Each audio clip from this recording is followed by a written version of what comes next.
Olá, pessoal do Espírito Santo Notícias, tudo bem com vocês? Eu sou o professor Rony Coser e estou aqui para compartilhar com vocês uma reflexão cristã.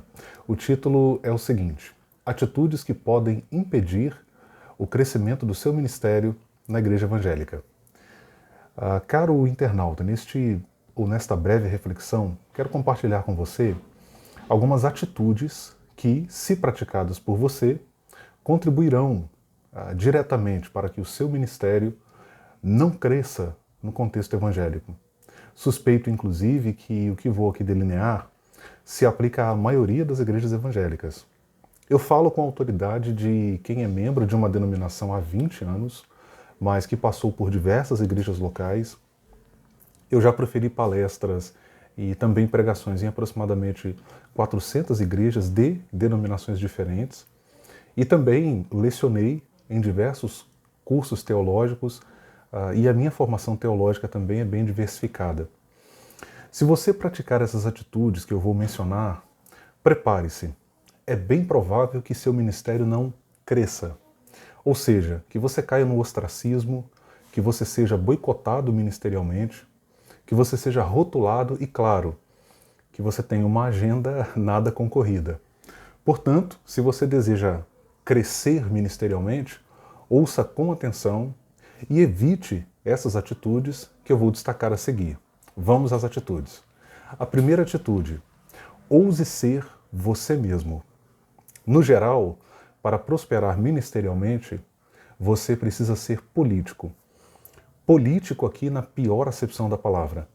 É preciso fazer o jogo, furtar-se de se expressar sobre o que você realmente pensa e vestir personagens. Cansei de ouvir amigos e até mesmo líderes me dizerem que eu deveria aceitar ser consagrado, ordenado a pastor, mesmo que isto não estivesse em meu radar, para ter portas abertas. E evitar dizer certas coisas, mesmo que elas fossem verdadeiras, e me aproximar de pessoas certas para poder crescer. Bom, eu nunca quis, não assim. Sempre preferi relações verdadeiras e desinteressadas. Sempre preferi ser ajudado por amigos do que por gente que troca e negocia. Segunda atitude: evite ser bajulador. Acredite, o caminho do crescimento ministerial para muita gente em denominações evangélicas passa pela bajulação. Ao longo dos anos eu vi, na concretude da vivência denominacional, o quanto é difícil cultivar amizades sinceras e que transcendem os limites da formalidade religiosa. Noções como o princípio de honra, pastor-presidente, não tocar no ungido do Senhor, etc., são usadas para legitimar essa doença. E crescem assim aquelas pessoas que ficam com o pires na mão, que querem agradar a qualquer custo e se aproximam das pessoas ou de outras pessoas por interesses pessoais. Terceira atitude: jamais expresse sua opinião se ela for contrária ao dogma vigente. Aprenda uma coisa sobre grande parte da liderança evangélica. Ela é intolerante e não aceita divergência, mesmo que essa divergência seja posta com respeito e educadamente. As lideranças não conseguem entender que é perfeitamente possível uma pessoa divergir de determinadas posturas e até mesmo de determinados dogmas, e nem por isso ela ser inimiga da igreja e da liderança local. Mas vai por isso na cabeça deles, né? Bom, eu quero e eu preciso concluir esta reflexão destacando pelo menos dois fatores fundamentais. O primeiro fator: a ideia que muitos evangélicos têm do que é um ministério relevante e que obteve êxito, infelizmente, se reduziu pobremente à noção de fama e status, esquecendo-se eles que são os anônimos que movem o reino de Deus e que são anônimos que geralmente impactaram significativamente as nossas vidas.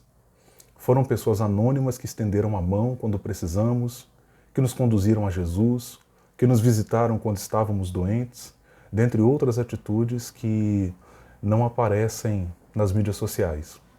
Fama e relevância nem sempre andam juntas.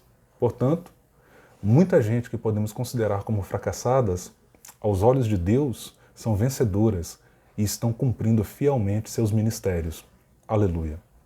Segundo fator, Deus está acima de resistências humanas e Ele pode fazer o trabalho de uma pessoa alcançar dimensões maiores, a despeito desse ministério não atender a determinadas expectativas carnais, infantis, cruéis e desumanizadoras. Eu não sou rigorosamente contra o fato de que um ministro ou uma ministra cristã se torne conhecido, conhecida. Nós precisamos de bons referenciais, mas cautela. Ser famoso, famosa e ter uma agenda concorrida não necessariamente é indício de estar sendo aprovado ou aprovada por Deus e estar sendo também de fato relevante.